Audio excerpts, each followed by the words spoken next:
క్రీస్తునందు ప్రియమైన దేవుని బిడ్డలారా, ఈనాటి పరిశుద్ధ దినపు దేవుని సందేశం. తన మహిమతో మనుష్య కుమారుడును ఆయనతో కూడా సమస్త దూతలను వచ్చినప్పుడు ఆయన తన మహిమగల సింహాసనం మీద ఆసనుడై ఉండును. అప్పుడు సమస్త జనములు ఆయన ఎదుట పోగు చేయబడుదురు. గొల్లవాడు మేకలలో నుండి గొర్రెలను వేరుపరిచినట్లు ఆయన వారిని వేరుపరిచి తన కుడి వైపున గొర్రెలను ఎడమవైపున మేకలను నిలవబెట్టును. అప్పుడు రాజు తన కుడివైపున ఉన్న వారిని చూచి, నా తండ్రి చేత ఆశీర్వదింపబడిన వారలారా రండి, లోకం పుట్టినది మొదలుకొని మీ కొరకు సిద్ధపరచబడిన రాజ్యమును స్వతంత్రించుకొనుడి. నేను ఆకలిగొంటిని, మీరు నాకు భోజనం పెట్టిదిరి, దప్పిగొంటిని, నాకు దాహమిచ్చిదిరి, పరదేశినయుంటిని, నన్ను చేర్చుకొంటిరి, దిగంబరినయుంటిని, నాకు బట్టలిచ్చిదిరి, రోగినయుంటిని, నన్ను చూడవచ్చిదిరి, చెరసాల్లో ఉంటిని, నా ఎద్దకు వచ్చిదిరని చెప్పును.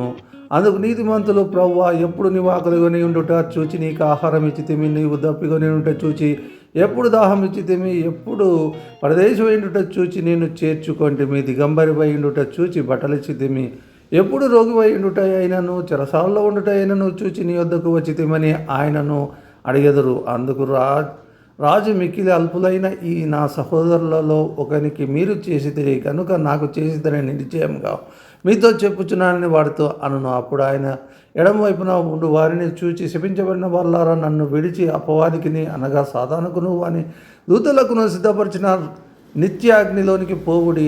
నేను ఆకలిగొంటిని, మీరు నాకు భోజనం పెట్టలేదు, దప్పిగొంటిని, మీరు నాకు దాహం ఇయ్యలేదు, పరదేశినై ఉంటిని, మీరు నన్ను చేర్చుకొనలేదు, దిగంబరినై ఉంటిని, మీరు నాకు బట్టలు ఇయ్యలేదు, రోగినై చెరసాలలో ఉంటిని, మీరు నన్ను చూడ రాలేదని చెప్పును. అందుకు వారును, ప్రభువా, మేమెప్పుడు నీవు ఆకలిగొని ఉంటైనను, దప్పికొని ఉండుటైనను, పరదేశమై ఉంటైనను, దిగంబరమై ఉండుటైనను, రోగివై ఉండుటైనను, చెరసాల్లో ఉండుట అయినను చూచి నీకు ఉపకారం చేయకపోతేమని ఆయనను అడిగెదరు.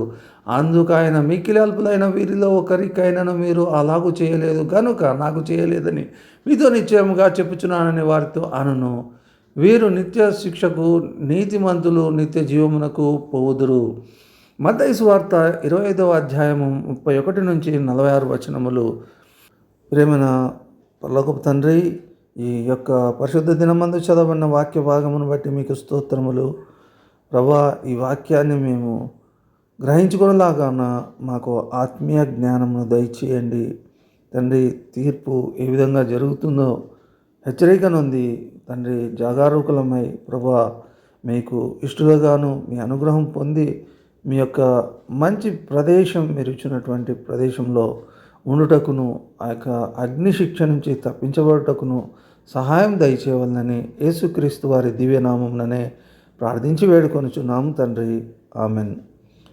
ప్రేమైన దేవుని బిడ్డలారా, ఈ వాక్యం నందు ప్రభు అయిన యేసుక్రీస్తు వారు మరి నిత్య శిక్ష, నిత్య పరలోకవాసము, ఈ రెండు విషయాలను మరి స్పష్టంగా తెలియజేసినట్టుగా మనం చూస్తూ ఉన్నాం.